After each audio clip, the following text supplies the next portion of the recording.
Sega. Dudes. Welcome to Sega Dudes, episode 4. Wasram, Master Welch, over there. Yep. So Welch, what have you been up to? What game have you been playing? Well, I've been doing my FMV Fridays still. I started digging into 3DO stuff. I've been trying to work on this ODE that I purchased from Stone Age Gamer. It's made by Fixel, and I've just been trying to get it to work. Went through like 2 different SD cards, 2 large capacity ones. I wasn't getting them formatted right somehow. I don't know what the issue was, but I got some help from a guy on Discord, and he gave me like a file structure and whatnot to follow. I mean, none of it was laid out in the instructions for the device. It seemed like it was pretty much drag and drop, but it required. That was not your experience. No. I mean, it was a little more in depth, but I eventually got it to work, and I got basically all the world library now on ODE. So. And I mean, I know that some people might not agree with the whole ROM thing, but let's face it, the 3DO's been dead such a long time. You know, EA went 3DO went bankrupt, and just trying to buy those games they're just overpriced for what they are. I mean, honestly, most of the 3DO stuff I played is very mediocre. It's very mediocre, but it's really cool to check out what they were trying to do with it. So yeah, I mean, that's what I've been tinkering with, and then popping in some CDI stuff, and then my laser active, I got that back. So I was testing that out, playing a little bit of that, and then I actually broke out my Sega Astro Mini 5 or V or whatever they call it, but it's loaded with shmups, arcade shmups that Sega did, and that thing is awesome. That has a couple. I got it sitting there, and I think I'm going to leave it out for a little bit and explore it. But it has some really cool shmups on it. That's cool. Good shooter machine. Yep. So what about you? I've actually beat a couple games lately, but I'm currently working my way through Shining Force: Revenge of Dark Dragon on the Game Boy Advance. There's some nice quality of life improvements on that game. Like, I think there's gonna be a lot less grinding. I've made it through the first chapter, I think partway through chapter 2, and I haven't had to redo any battles. The experience carries over, so if you have 99 experience and you get more than, if you get 5 experience, well then 4 of that will carry over to the next level, which didn't happen in the original Genesis version. It's got updated graphics. You've got more inventory space. You've got a box that if your inventory is full, everything just goes into that box. So if you open a chest and there's something in it, oh, you don't have room? Okay, well, we'll just put it in the box for you. So you just carry that, I guess, the trunk around with you and do that.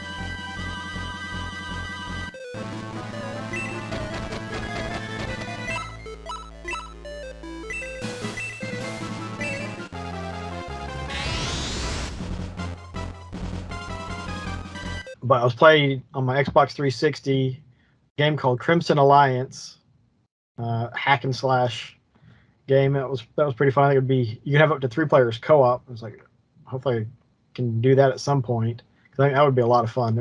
I had a lot of fun with it. I went through and played that, and then I played a game on Xbox Game Pass called Merge and Blade, and it's just Merge 3. You start off with like a farmer with a pitchfork, and they become a blacksmith, and 3 blacksmiths become like a knight, I don't remember the names for them, but you Mercery, and they level up basically, and they get stronger as you go. Played through that, a lot of fun. Bit of a challenge towards the very end. I was actually planning on grinding the day I beat it, and so I was just going through and playing. And all of a sudden, oh look, I won! I was like, cool. I wasn't expecting it to happen that quickly, but it was nice.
But it also ties in to the topic for tonight, which is the console subscription services.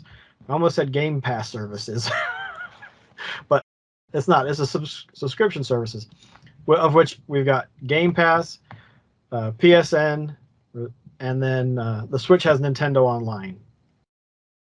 So those are all services you pay for, but you get games from them. And I know Xbox and PlayStation also have their games with gold. So if you have a Xbox Live Gold, you get games. But if you have Game Pass, it's more of the Netflix variety for video games. So I've got Game Pass and I've got Nintendo Online, but I don't have Sony systems, so I don't have PSN. What ones are you subscribed to currently? Just PSN at this time. Just PSN. Yep. Yeah, I'm actually, the Switch doesn't get a ton of play, and so I might not renew that one. I think it comes up next month. Not because there's not games to play on it. I don't sit down and play the Switch a bunch. Yeah. So I don't find myself, partly, and it might just be because it's not hooked up over here.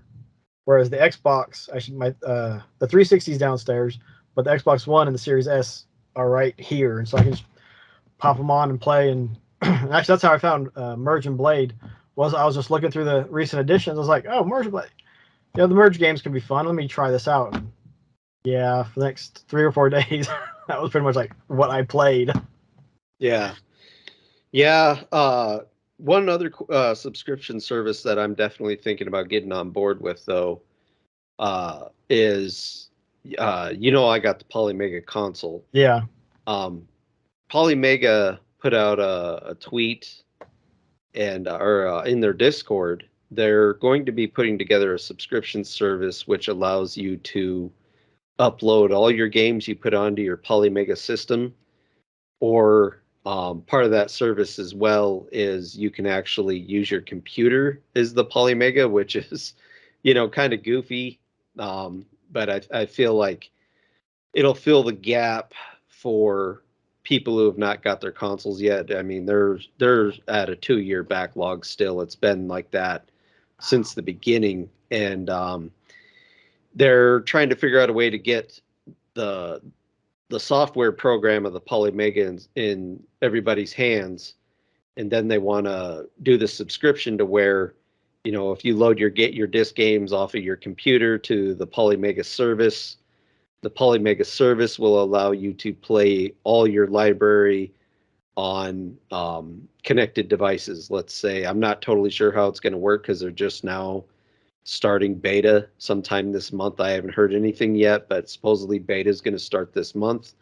Knowing them, it probably will be next month or maybe even May, but you'll be able to basically upload all your games to this cloud, and then you can access it on your smart TV or whatnot. And let's say you got like a Bluetooth controller that you can connect to your TV. Um, you'll be able to play all your games right there off of that cloud service. So I think that's kind of cool because I mean your own library of games will work for you wherever you want to play them. Your smartphone, your smart TV, your a different computer or something. But it's all going to be based around that subscription app. Yeah, that's interesting that they're going that way, kind of with the cloud gaming.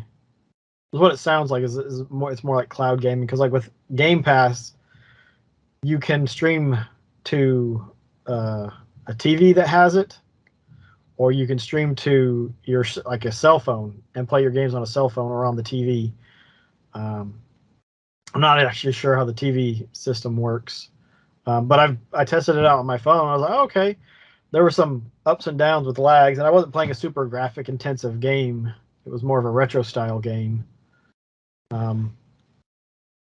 But cloud gaming and the digital services, I think that's where the future's going. Yeah, I mean, just for an aspect of like retro in general, like how much retro you can put on your actual console. And I feel like the people with the consoles right now will benefit the most out of it because you'll get all your cartridge installs and stuff, not just the disc media. And they put on one of those tweets. Now would be a good time to get a Steam Deck, and they were showing the OS on the Steam Deck. So I was like, man, that'd be pretty cool because let's say you want to bypass. I don't even know if the app will work on a smart TV yet. I mean, I imagine it would by the way they were describing it, but let's say you put it on your Steam Deck, well, then you jack your Steam Deck into your TV and boom, there you go. It's like Polymega on the road, and you can hook it up to a TV anywhere you are. Yeah, kind of like an old Nomad. Yep. The original Exactly. Switch. Yep. Yep. It just didn't have a dock. You could plug it in and hook it up to the TV, and you could even plug in controllers and use that instead of having to hold on to the Nomad, which I'd still like to get a Nomad one of these days. But I feel like is in like for subscription services, a lot of them offer a retro option like PSN. You can get if you subscribe to their highest level of the PSN, like they have multiple tiers. But if you subscribe to their highest level, you can get PSP, PS1, PS2, and then there was talk of PS3 games. Versus, let's say, like a Polymega system, well, you're going to get access to all the real retro. But you have to actually own it for the Polymega. You do, yep, yeah. I mean, you do for the most part. I mean, discs, that's something else. I mean, that can be circumvented. There's been guys who've been talking about being able to circumvent with certain EverDrives, but I haven't tried it. Pretty much there's a few things that I had backups of laying around over the years. And I, just got them all on a spool and I just hold on to them because I made them and they, they seem to work fine. And, most stuff I have on my console is all in hand though, Yeah. But what goes along with that is they want to do a storefront too. That was the I'm not intriguing sure thing. what their deal is, but yeah, the storefront was the intriguing thing because, and it particularly comes to mind is Sega, because Sega doesn't have its own console. But if they were able to work something out with Sega, and Sega could put on their library of games, so you could pay, or you do the subscription. So you can either buy them outright, or you get the subscription and you have open to them, kind of like the expansion pass for Nintendo Online. Because if you have this expansion pass, then you get the N64 and Genesis games, and now Game Boy and Game Boy Color. Advance.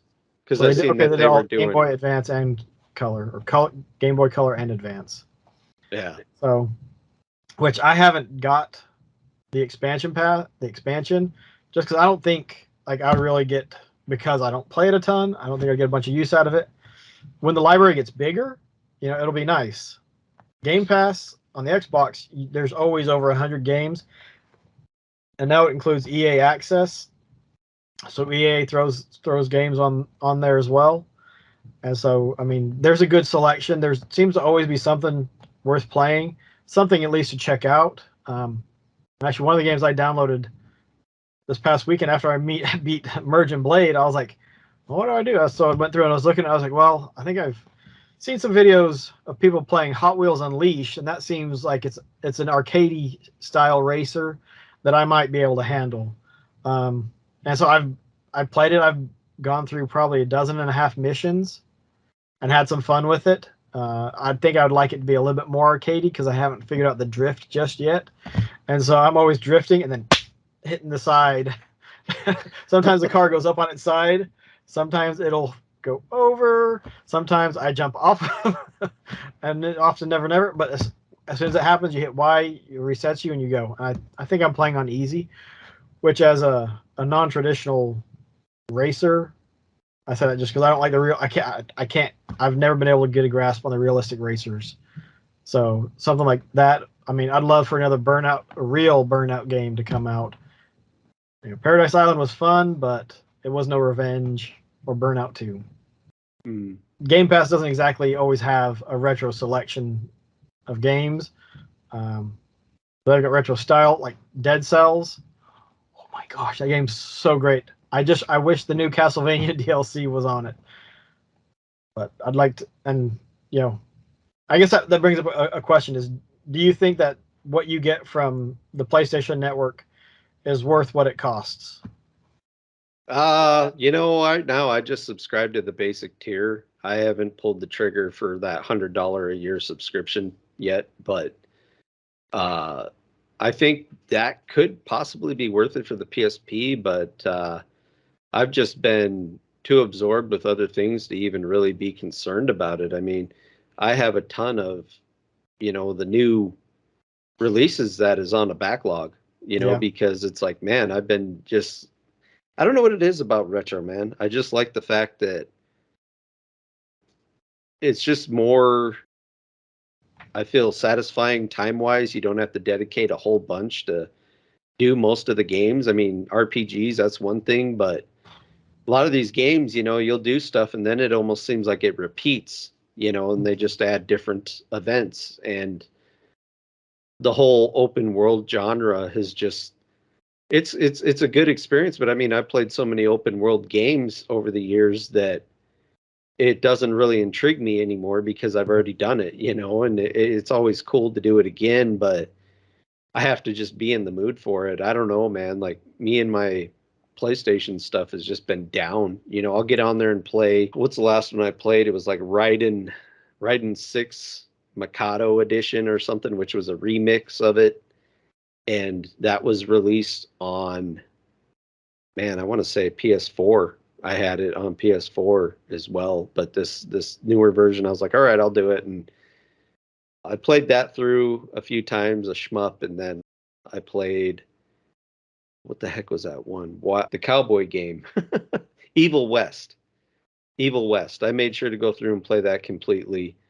It was pretty challenging. I got through it though, and other than that, I got Resident Evil 4 coming.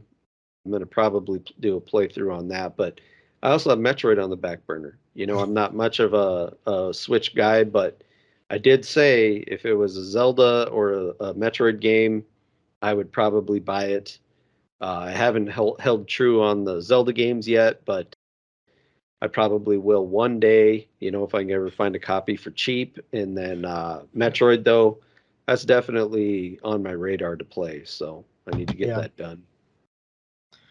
I mean, I still need to get Dread and Remaster if I can ever find it for cheap. But I mean, there's also something about being able to take your cartridge and you slide it in and you play. You don't have to, well, obviously you got to turn it on, but you turn on a modern system and it's like, all right, is the console going to have an update? Is the game going to have an update? And now it's a possibility that your controller will have an update. Yep. And it's just like, There's something about just taking cartridges and putting them in the system and playing. Because if you've only got 20 or 30 minutes, and it's going to take 5 minutes for everything to boot up, because I shut everything down when I'm not using it. I turn it off at a power switch. So everything has no power to it. So it has to, it's a cold boot pretty much every time I turn it on. And so there's no chance for it to auto update or anything, which, that's my fault. But because there can be so many days in between me actually playing the console or even games, that for me it's worth it just to turn it off and then complain about how much I don't like having to wait for everything to update. Yeah. But the subscription services they offer, because I think you're kind of in the same boat of, unless it's something that you really want to get, you're like, I'm okay with waiting. And now a lot of times, like, well, if I wait long enough, it might show up on, on Game Pass or on PSN or Nintendo Online. Most likely not on Nintendo Online, because that's all older stuff. And they're I don't know, I don't understand why Nintendo, even the console virtual console stores, they would like spoon feed it out. And you wouldn't even necessarily get a full teaspoon every month. You'd just get, oh, here's a little drop, here's a little smidge of something. It's like there's thousands of games to choose from. You want to get people on your service, let's get some dumps of games on here. Yeah, they're just trying to keep the hype, going with the actual service itself. Because if they just released it all at once, everybody would probably look at it like, man, I already got all this stuff through the mini console releases, or the ability to get cartridge ROMs and play them elsewhere. They got to compete with that, so they got to keep the hype going and create that, like, that FOMO. Like, I was seeing, like, what was it, some guy, he bought all the ROMs or he bought all the digital downloads on the Wii U. Yep, the Wii U and the 3DS. Like, yeah, and it's like, come on, bro. That's your money, but and technically he didn't get them all, because there's games that have already been delisted. Yeah. Yeah, so I kind of gave up on trying to keep up with the digital format basically from the beginning. Even on the PS3 is really, I had PS3 and 360, and I used to subscribe to both the services back then. And 360, I barely touched it. I got on there and played like Gears of War with friends, or Modern Warfare, and then like PS3's content started picking up and being superior, in my opinion. And they had a lot more single player experiences, so I just totally went to PS3 at one point and dumped Xbox Live altogether. Well, I think when you've got multiple systems, I think having one at a time, service wise, is probably the best idea anyways. And it's the same with a streaming service. If you've got 3, 4, 5 streaming services, you can only watch one at a time. Yes, if there's multiple people in the house, you can spread it out. Everyone can watch something different. But then you're paying for cable, basically the same price. And if you can't sit there and consume it really quick, for me, it's one service a month. Technically, I guess we have 2, but that's because they cram Prime into Amazon Prime. So we get free shipping, but they throw all that other stuff in. But like I had when with Xbox Live, like I own a PS2 because it was given to me. So I've always been on Microsoft console once I got an original Xbox, and I had a ton of fun with the 360, single player and online. But that's also what my friends had at the time. And so like the 360 is probably my favorite modernish console. The digital storefront, I bought games were popping up for $5 all the time when you had games with gold. And so I picked up all the Spider-Man games and several others. Like every week I'd be like, okay, what came out today? What are the sales? What are the sales? But I think they're worth it if you have the time to play it. And that's the thing, is that's why you dropped Xbox Live when you were playing the PS3. You were focusing on the PS3, and that was all the time you had to play was with that, which there's nothing wrong with it. Play what you want and how you want. And we've got Nintendo Online. But Nintendo Online is really cheap, and we've got it. You can have up to 6 people. I think we got the family plan. You can have up to 6 people on it, and the price is pretty good for a year. $40 something, I forget. But it allows us all to play online, and if we wanted to and knew anyone that had friends or something, hey, they're getting a Switch. All right, well, hey, if there's only 2 of you, we can get you 2 on our account too, so you can play online, and you can have access to at least the NES and Super NES. But if there's that many people actually playing it frequently, the expansion pass might be worth it. But at the moment, nah.